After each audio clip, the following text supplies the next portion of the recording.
Y lo hacemos con Héctor Alonso. Muy buenas tardes, Héctor. Buenas, Nacho. ¿Qué tal todo? Perfectamente. Bienvenido a este Tu Plató. Hoy vamos a hablar de un tema que, iba a decir, se le puede escapar un poco a la gente, o que incluso nos puede sonar muy ajeno, muy lejano, pero que al final es el efecto mariposa, un revoloteo de una mariposa en la costa este de Estados Unidos. Exactamente, y nos sube el Vuelve precio de patas la arriba. gasolina aquí. Así No ha sido estamos. tanto así, pero bueno, pero sí que podría llegar a afectar aquí o podría afectar en otros sitios. Hablamos del caso del oleoducto. Habrán visto en las noticias, aunque sea de rebote, que ha habido un pequeño problema en Estados Unidos, precisamente con todo lo que tenía que ver con el suministro de combustibles a la costa este, y lo que eso supone y lo que puede suponer. Pues por lo pronto que han bloqueado el suministro a 17 estados, han tenido que cambiar normativas de manera urgente para permitir el tránsito de combustibles de nuevo por carretera para poder abastecer a esa zona. Se ha decretado un estado de alarma regional en toda esa zona. Vamos, que sí que ha tenido bastante impacto, sobre todo económico al final. Todo esto es económico y en el bolsillo de la gente porque lógicamente los combustibles habían subido un precio este tiempo. Claro, y están acostumbrados a unos precios además Sí, bastante más baratos que aquí, y esto lo dispara y claro, no salen las cuentas y tenemos que echar la culpa a alguien. ¿Por qué pasa esto? ¿Qué ha ocurrido? Pues lo que últimamente está prácticamente de manera diaria, si no es a una empresa, es a varias, a instituciones, ha sido otro ataque con un ransomware. Un ransomware, para quien no lo sepa todavía, es un pequeño programa que lo que hace es ejecutarse dentro de una máquina, de un ordenador de la empresa o del objetivo que se quiera, va capturando ficheros, les va cifrando, les aplica una contraseña, pues es algo más complicado que una contraseña, pero como que les ponemos contraseña y luego borramos el original para que no se pueda acceder. No Ojo, borra todo. Estaba pensando principalmente ordenadores, pero ha llegado un punto en el que eso se aplica a casi cualquier aparato. Exactamente, sí, se han llegado a bloquear vehículos, se puede llegar a bloquear dispositivos de control. En este caso ha sido unas válvulas de control de los sistemas de control del oleoducto lo que han bloqueado. Entonces, mediante ese tipo de programas, lo que hacen luego es pedir un rescate. En este caso se habla de 5 millones de dólares de lo que han pagado. Pero o sea, que son de los que han pagado. Fíjate, andaba yo pendiente, digo, uy, madre, digo, sí. Esto que vemos en las películas de no negociamos con secuestradores, no negociamos con terroristas. Ya sabes que en este punto siempre hay mucho oscurantismo. Nunca se llega a saber si se han pagado de verdad, si no se ha pagado, porque también la empresa no le interesa por reputación y porque al final es darle bola a la gente que se dedica a Sentamos un mal precedente. Exactamente. Entonces, bueno, ellos no sabemos si han pagado, pero son 5 millones de dólares de entrada. Y además se han robado 100 gigas de datos de la empresa que no se sabe qué hay ahí todavía ni se puede llegar a saber hasta que lo veamos dentro de un tiempo publicado por internet, claro. ¿En el lado oscuro de internet, quizá? O en el lado claro de internet. Hay veces que incluso se publica en la web normal. No hace falta irse a utilizar redes, lo que llaman la dark web.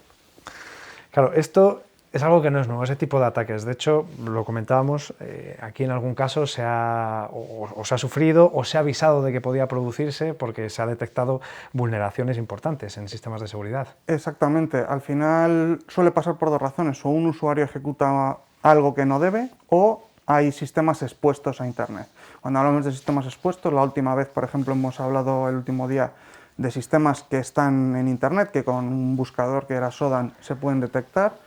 Hemos comentado igual que un caso no se llegó a atacar, pero estaban expuestos hace 6 años. Amador encontró varios portales o varios accesos a gasolineras españolas donde se podía ver el estado de los tanques, donde se podía ver diferentes informaciones de esas gasolineras y se tenía acceso a lo que llaman escritorio remoto. Se puede ver una pantalla donde con un usuario y contraseña controlas ese ordenador de manera remota.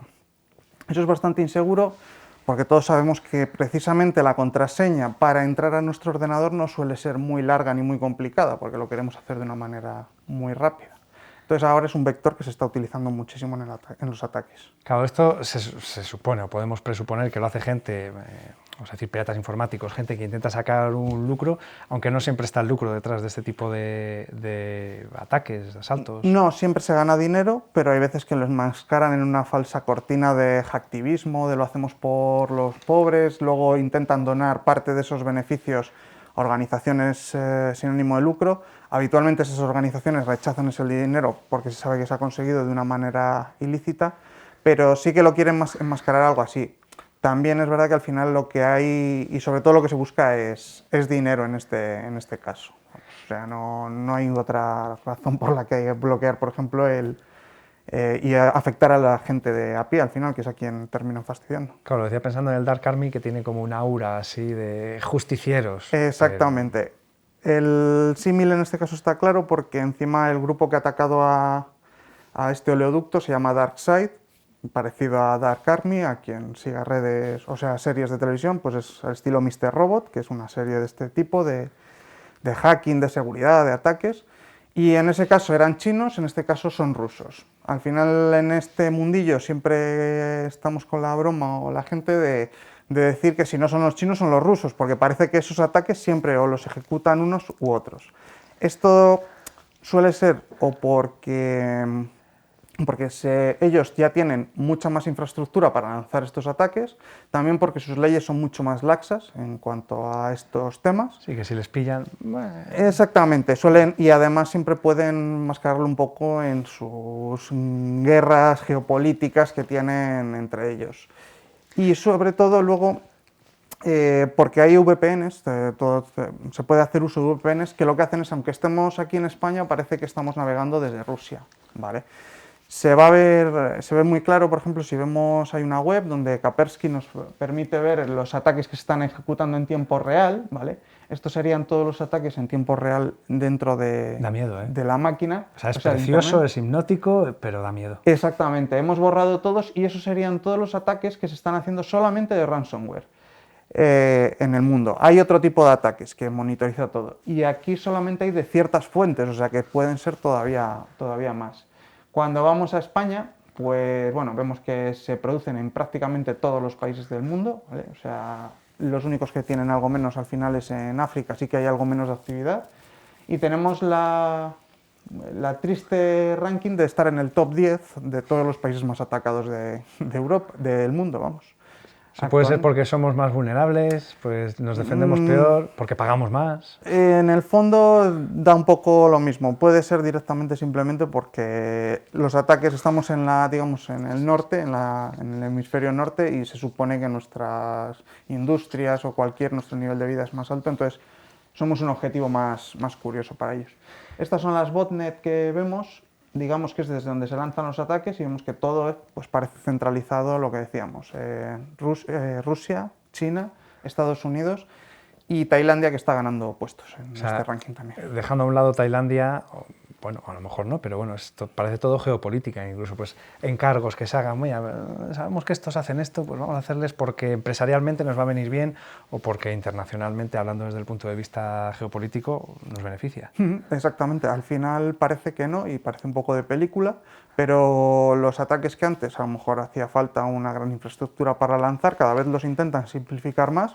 Ya decimos que atacan a cosas muy concretas que están expuestas en un punto, y ahora existe lo que llaman RAAS o el RAS, que es Ransomware as a Service o Ransomware como servicio.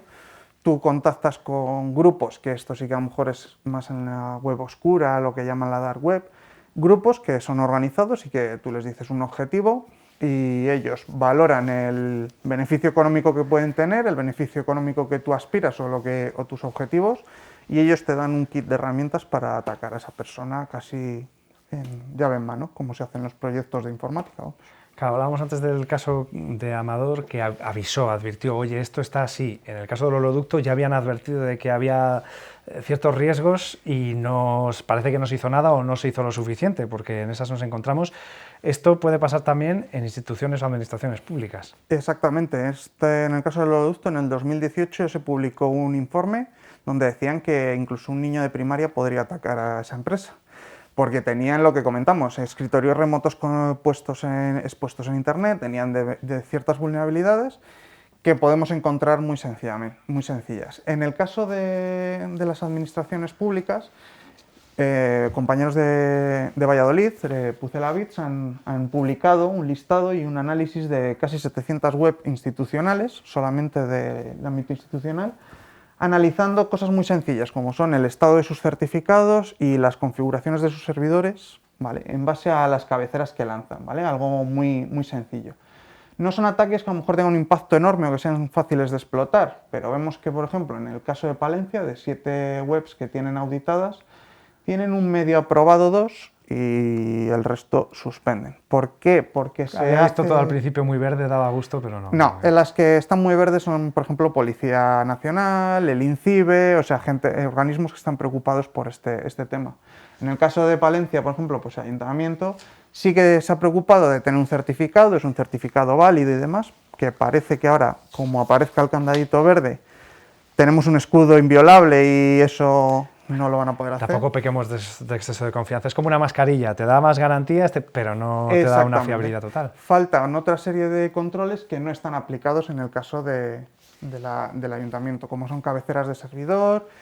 Son cosas que, ya digo, no son fácilmente explotables, pero en caso de que un día se encuentre un problema de seguridad dentro de esos pequeños fallos, pues tenemos un 97% de webs que están expuestas y que llevan años pudiendo ser reparadas. O sea, que más valdría invertir en prevenir, como siempre, ¿no?, en protección, que parece que no lo hacemos, no aprendemos.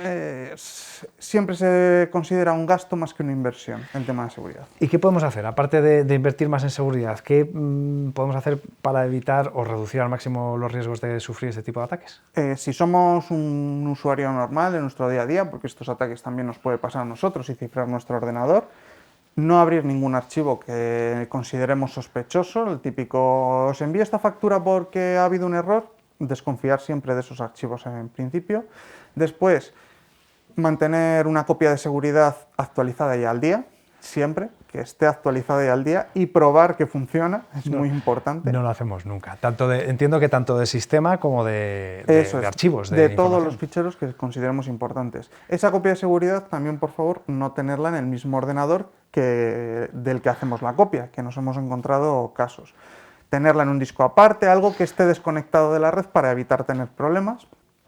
Mantener siempre un sistema antivirus actualizado también es una buena práctica. También, por supuesto, si no necesitamos, por ejemplo, una VPN, pues o todo el día una VPN para conectarnos a nuestro trabajo de manera remota, un escritorio remoto lo necesitamos solo en momentos puntuales, buscar soluciones que funcionen solo en esos tiempos, en los que sepamos que vamos a estar conectados trabajando. A lo mejor a las 2 de la mañana no nos interesa tener ahí un acceso para que estén en otro sitio probando a ver si pueden entrar. Son todas medidas para reducir los riesgos, pero recordamos que riesgo cero no existe, como casi todo en la vida es lo que hay. Nos gustaría decir que sí, pero va a ser imposible. Bueno, pues nos vamos con esa lección aprendida, Héctor. Muchas gracias por haber venido, por esa información y por esos consejos y recomendaciones para que intentemos en la medida de lo posible sentirnos un poco más seguros. Muchas gracias a vosotros, Nacho.